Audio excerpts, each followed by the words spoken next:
بسم اللہ الرحمن الرحیم۔ السلام علیکم ورحمۃ اللہ وبرکاتہ۔ جماعت ہفتم کے طلباء، آج ہم اردو ورک بک کا صفحہ نمبر 17 جس کے اوپر ارکان اسلام کی اہمیت لکھا گیا ہے، تخلیقی لکھائی، تو اس کے بارے میں بیٹا یہ صفحہ نمبر 17 آپ کو نظر آ رہا ہے، جس پر آپ نے ارکان اسلام کی اہمیت کو لکھنا ہے۔ تو چند مختصر باتیں میں آپ کے سامنے بیان کر دیتا ہوں، آپ نے توجہ کے ساتھ ان کو سننا ہے، اور اس کے بعد پھر آپ نے یہ ارکان اسلام کی اہمیت تخلیقی لکھائی آپ نے اپنے صفحہ 17 پر آپ نے لکھنا ہے اس کو۔ بیٹا ارکان اسلام 5 ہیں، جن میں پہلا رکن اللہ تعالیٰ کی وحدانیت اور نبی پاک صلی اللہ علیہ وسلم کی نبوت اور رسالت کا اقرار ہے۔ ارکان اسلام کا دوسرا رکن نماز ہے، تیسرا رکن روزہ ہے، چوتھا رکن زکوٰۃ ہے، پانچواں حج ہے۔ ان ارکان خمسہ میں سے ہر ایک کے بارے میں متعدد آیات اور احادیث وارد ہوئی ہیں۔ نبی پاک صلی اللہ علیہ وسلم نے ارشاد فرمایا کہ اسلام کی بنیاد 5 چیزوں پر قائم ہے۔ اس بات کی گواہی دینا کہ اللہ کے سوا کوئی معبود نہیں اور محمد اللہ کے رسول ہیں، نماز قائم کرنا، زکوٰۃ دینا، رمضان شریف کے روزے رکھنا اور بیت اللہ کا حج کرنا اس شخص کے لیے جو اس تک جانے کی طاقت رکھتا ہو۔ ان 5 ارکان کو ایک مومن کی شخصیت سنوارنے اور اس کا مثالی کردار بنانے میں بہت بڑا دخل ہے۔ سب سے پہلے رکن کلمہ شہادت کو لے لیجئے، جس کے ذریعے ایک مومن اپنے رب کی وحدانیت کا اقرار کر کے مخلوق کی عبودیت سے آزاد ہو جاتا ہے، نبی پاک صلی اللہ علیہ وسلم کی رسالت کا اقرار کر کے زندگی گزارنے کا راستہ متعین کر دیتا ہے۔ یہ ایمان کی بنیاد اور یہی وہ بنیادی عقیدہ ہے جس پر باقی ارکان اور اسلامی تعلیمات کا دار و مدار ہے۔ یہی وجہ ہے کہ قرآن کریم نے عقیدہ توحید و رسالت پر بہت زور دیا ہے اور سینکڑوں آیات میں سے اسے بیان کیا گیا ہے۔ ارشاد باری تعالیٰ ہے، اللہ تعالیٰ نے خود اس بات کی گواہی دی ہے کہ باوجود اس کے کہ کوئی معبود نہیں، فرشتوں نے بھی اس بات کی گواہی دی ہے۔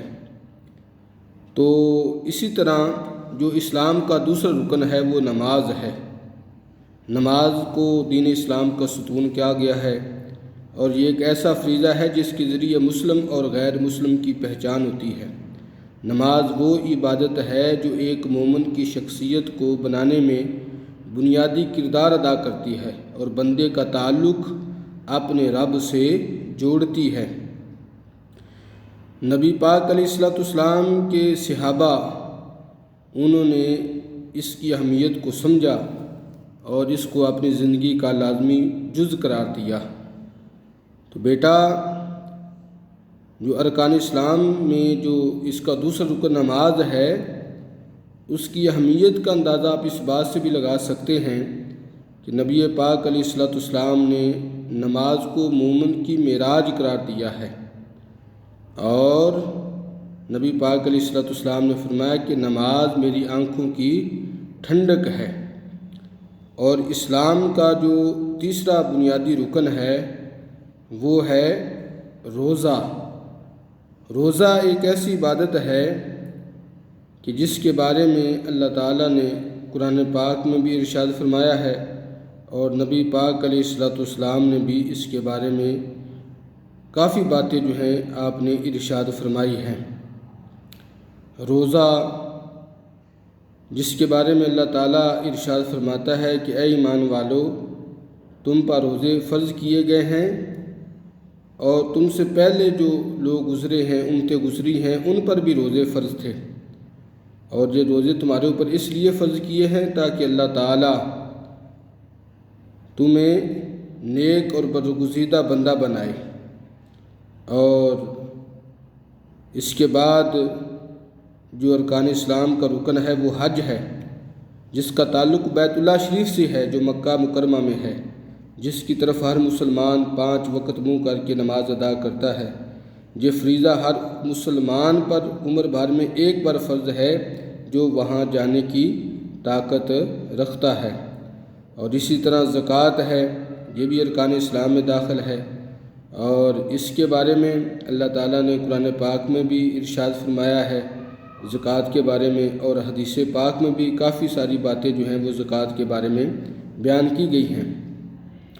تو بیٹا، نماز کے بارے میں بھی آپ نے سن لیا، زکوٰۃ کے بارے میں بھی سن لیا، حج کے بارے میں، روزے کے بارے میں اور نماز کے بارے میں۔